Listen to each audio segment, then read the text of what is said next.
ng bayan, maasahan anumang panahon.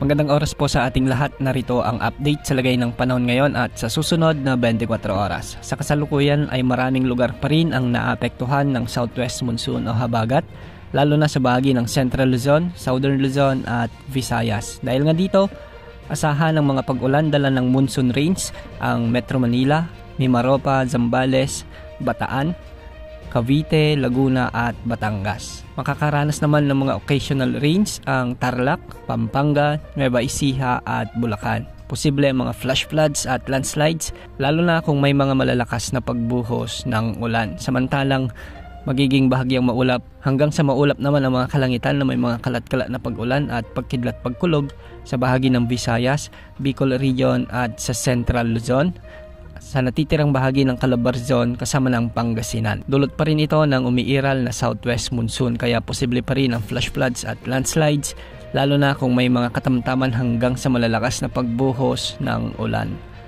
Samantala sa natitirang bahagi naman ng ating bansa, asahan ang bahagyang maulap hanggang sa maulap na kalangitan na may mga rain showers and thunderstorms, dulot naman ng mga localized thunderstorms. Posible rin ang mga pagbaha at pagguho ng lupa.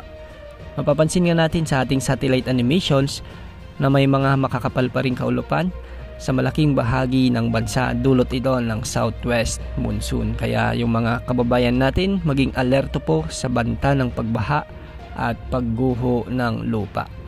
Sa ngayon wala namang nakataas na gale warning sa mga karagatang sakop ng ating bansa. Samantala patuloy namang kumikilos papalapit sa kalupaan ng Japan o Southern Japan ang bagyong si Shanshan. Sa mga susunod na oras ay posible na nitong tumbukin ang southern portion ng Japan at kikilos ng pahilagang silangan. Posible nitong daanan ang malaking bahagi ng Japan, kaya sa mga kababayan natin dyan, maging alerto at mag-ingat po sa nagbabantang malakas na bagyo. Yan ang update sa lagay ng panahon. Ito po ang weather update ng bayan. Maasahan anumang panahon.